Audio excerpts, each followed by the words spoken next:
Riwayat Orang Kudus 30 Juni, Santo Theobaldus dari Provins. Santo Theobaldus dari Provins adalah seorang pertapa suci dari Prancis. Ia lahir di kota Provins, Prancis dalam sebuah keluarga bangsawan tinggi kerajaan. Sebagai seorang pemuda, ia sangat senang membaca kisah kehidupan para pertapa suci seperti Santo Yohanes Pembaptis, Santo Paulus Pertapa, Santo Antonius Agung, dan Santo Arsenius. Ia juga sering mengunjungi seorang rahib pertapa bernama Burchard yang tinggal di sebuah pulau kecil di tengah-tengah sungai Seine.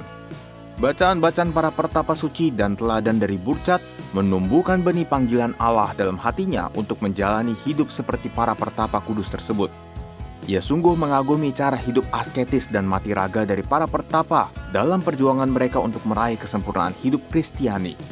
Hasratnya yang bernyala-nyala untuk menjadi seorang pertapa membuat pemuda bangsawan ini menolak untuk menikah atau berkarir di bidang militer. Ketika pecah perang antara sepupunya, Pangeran Blois, Odo II, dan Raja Konrad II, karena memperebutkan mahkota kerajaan Burgundi, Theobaldus menolak untuk memimpin pasukan dalam pertempuran untuk membantu sepupunya itu. Ia malah berusaha meyakinkan ayah dan keluarganya untuk membiarkannya pergi dan menjadi seorang pertapa. Karena keinginannya tidak kunjung direstui oleh ayahnya, pada tahun 1054 Theobaldus memutuskan untuk meninggalkan rumah dengan diam-diam. Bersama seorang teman bernama Walter, mereka pergi untuk menjadi pertapa di daerah Suksi di distrik Cini. Kemudian mereka melakukan perjalanan ke Pettingen, di mana dua orang pemuda bangsawan ini mengasah kerendahan hati mereka dengan bekerja sebagai kuli kasar, sambil terus menjalani hidup bermati raga dan doa secara diam-diam. Theobaldus dan Walter kemudian menjadi peziarah melalui rute ziarah Santo Yakobus, dan setelah itu mereka kembali ke Keuskupan Trier.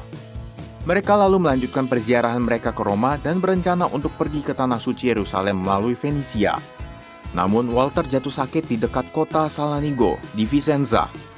Karena itu mereka memutuskan untuk menetap di sana. Tak lama kemudian, Walter wafat. Petapa suci ini pergi ke surga dengan senyum bahagia di wajahnya. Theobaldus tetap tinggal di Salanigo dan melanjutkan hidupnya sebagai seorang pertapa.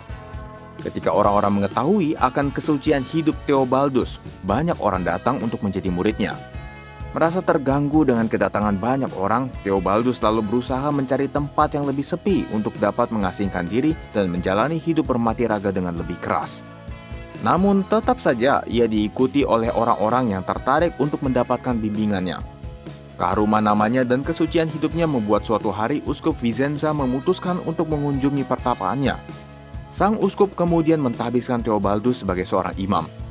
Kepada uskup, Theobaldus kemudian menceritakan tentang latar belakang keluarganya dan tak lama kemudian, kedua orang tuanya datang berkunjung ke pertapaan. Ibunya, Gisela, lalu memutuskan untuk mengikuti jejak Theobaldus dan menjadi seorang pertapa wanita di dekat pertapaan anaknya. Theobaldus tutup usia pada tanggal 30 Juni 1066. Sesaat sebelum kematiannya, ia memutuskan menjadi seorang biarawan Benediktin Camaldoli atau OSB-Cam. Karena itu setelah kematiannya, para pengikutnya pun bergabung dengan kongregasi yang didirikan oleh Santo Romualdus tersebut. Santo Theobaldus dikanonisasi oleh Paus Alexander II pada tahun 1073.